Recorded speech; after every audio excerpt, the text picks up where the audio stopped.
భారతదేశ రాజకీయాల్లో సినీ తారల పొలిటికల్ ఎంట్రీ మరోసారి ట్రెండ్గా మారుతోంది.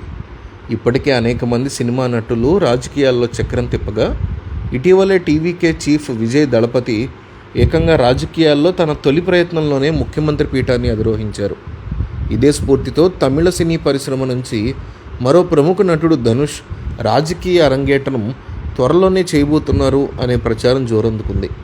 అతి త్వరలో ఆయన పొలిటికల్ పార్టీని స్థాపించబోతున్నారంటూ కాలీవుడ్తో పాటు తమిళనాడు రాజకీయ వర్గాల్లో తీవ్ర చర్చ జరుగుతోంది.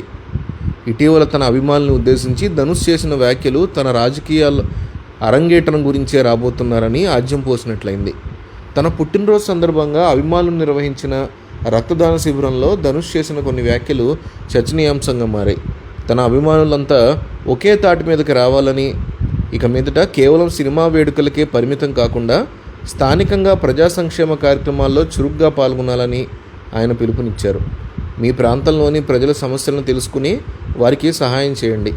మిమ్మల్ని చూసి నేను మరింత గర్వపడేలా చేస్తారని నేను నమ్ముతున్నాను అని అన్నారు. ఈ సమావేశం సందర్భంగా ధనుష్ ఫ్యాన్స్ క్లబ్ తమ అధికారిక జెండాను కూడా ఆవిష్కరించడం మరింత ప్రాధాన్యత సంతరించుకుంది. ఇక శివభక్తుడైన ధనుష్ తన ప్రసంగాన్ని ఓం నమః శివాయ అంటూ ముగించడం ద్వారా ఆధ్యాత్మిక రాజకీయాన్ని కొనసాగించబోతున్నారనే హింట్ ఇచ్చారా అని విశ్లేషణలు వినిపిస్తున్నాయి. మరోవైపు 72వ జాతీయ చలనచిత్ర అవార్డుల మీద కూడా ధనుష్ స్పందించారు.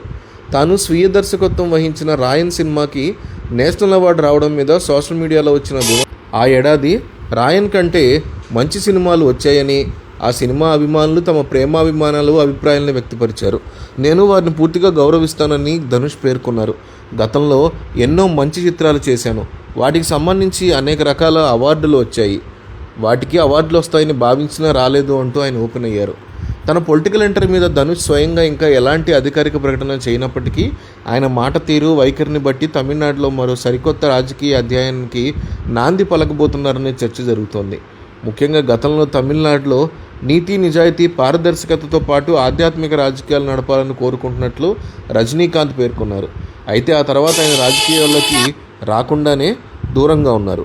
ఇప్పుడు ధనుష్ తన ప్రసంగం చివరిలో ఓం నమః శివాయ అని కూడా చెప్పడంతో సూపర్ స్టార్ రజనీకాంత్ గతంలో చెప్పిన ఆధ్యాత్మిక రాజకీయాన్ని ధనుష్ అందుకోబోతున్నారా, రజనీకాంత్ గత రాజకీయ వ్యూహాన్నే ధనుష్ మొదలు పెట్టబోతున్నారా, లేక తమిళనాడులో బీజేపీకి ఫేస్గా మారతారా అనే ఊహాగానాలు కనిపిస్తున్నాయి. ఇదేది కాకుండా టీవీకే విజయ్ ఓట్లను చీల్చేందుకు వ్యూహాత్మకంగా జరుగుతున్న ప్రచారమా అనే అభిప్రాయాలు కూడా వ్యక్తమవుతున్నాయి.